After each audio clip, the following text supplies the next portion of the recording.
Финальный бой на UFC 264 поставил фан-базу организации перед одним приятным и, в общем-то, ожидаемым выбором. Дана Уайт на пресс-конференции рассказал о том, что следующим соперником Дастина Порье станет чемпион организации в легком весе. Бриллиант вновь подерется за пояс, а в роли его оппозиции выступит Чарльз Оливейра. Хочешь узнать, чем закончится их бой? Мы тоже очень хотим, поэтому поставь, пожалуйста, лайк этому видео, подпишись на наш канал и погнали уже к прогнозу. Немного освежим память и вспомним, как проходили крайние схватки бойцов. Начнем с чемпиона, ибо он бился несколько раньше. Соперником опытного Оливейры по тайтл-шоту стал Майкл Чендлер. Американец не был основным претендентом на пояс, но вышел на замену Порье, который предпочел заработать на трилогии с Конором. И по всей видимости Чендлер о своем решении пожалел. В динамичной схватке бразилец умело перехватил инициативу и уже в начале второго раунда одолел соперника путем ТКО. Чендлер смог подняться после остановки боя, а Чарльз доказал всему миру, что пояс он заслужил. У Порье же все было куда проще. Перед схваткой с Макгрегором казалось, что ирландцу по силам выиграть у оппонента и бой будет равным. Но первый же раунд показал вообще обратное. Дастин уничтожал соперника так круто, что двое из трех судей отдали ему первую пятиминутку со счетом 10-8. Итог боя знает каждый, кто хоть немного интересуется ММА. Перелом, слова Конора о жене Порье и заявка на четвертый поединок между атлетами. Чего точно не будет перед чемпионским боем, так это эмоциональных высказываний в адрес друг друга. Уже по первым словам парней понятно, что вместо драки на стердауне они скорее мило обнимутся.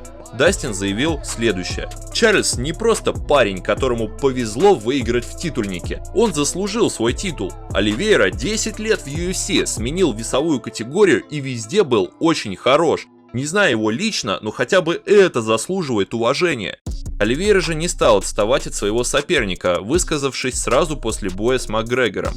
Я думал, что Макгрегор будет куда успешнее в начале боя, но Дастин меня впечатлил и доказал обратное. Я не стану менять стиль, буду также напирать вперед. Нам обоим нравится заруба, поэтому ожидайте войну в октагоне. Мило, не правда ли? Оливейра уже является подобием Конора времен второго поединка с Дастином, когда кроме респекта и уважения не было ничего другого. Порье же точно не будет напирать на соперника, это в принципе не в стиле бойца. С грязью разобрались, теперь идем дальше. Ни для кого не секрет, что Порье уже отказался от битвы с бразильцем. Дастина вызывали на майский бой. Он отверг подобный вариант развития событий и сконцентрировался на ирландской мишени. Сейчас же Бриллиант понимает, что спешить ему в принципе некуда. Торопиться не хочет и Оливейра, поэтому в ближайшее время их схватки мы не увидим. Вполне возможно, что парни залетят на бой под конец 2021 года. Титульники в легком весе всегда легко окупаются, поэтому ждем от Даны и его команды объявления карда декабрьских номерных турниров, куда бой между Порье и Оливейрой ляжет отлично. Букмекеры считают, что в прематче перспективнее выглядит Дастин Порье. На бразильца выдвигают более масштабные 2,5, тогда как победа американца идет с кэфом 1,6. Ну что ж, вот мы и подобрались к самой важной части видео. Ставь лайк, если еще не поставил, подпишись на канал, мы продолжаем.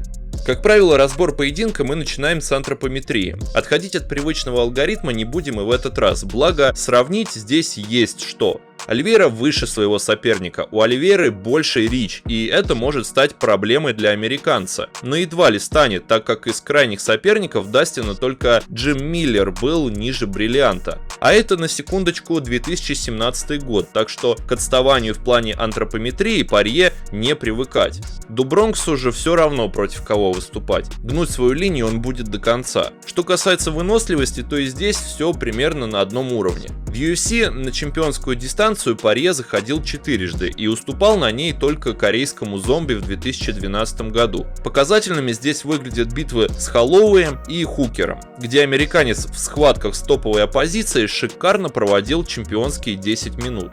Чарльз же под баннером UFC дальше третьего раунда не добирался, но проблем у него возникнуть не должно. Боец точно бьется в своей весовой категории, из-за чего сгонять вес ему будет куда проще. Следовательно, не возникнет проблем и с функционалом. Преимущество в ударке мы отдадим Дастину. Да, Оливейра нынешней формы совершил громадный шаг вперед по сравнению с тем, что мы видели еще 3 года назад. Он уже не стесняется идти в атаку, бьется на равных с базовыми ударниками и регулярно ввязывается в размены. Но не будем забывать, что по ходу карьеры Чарльза уже опрокидывали, причем делали это не самые примечательные бойцы. Дэвид Теймур и Кап Свонсон. Да, вы можете сказать, что и у Порье случались нокдауны. Но его вырубали Макгрегор и Джонсон, люди совсем другого толка.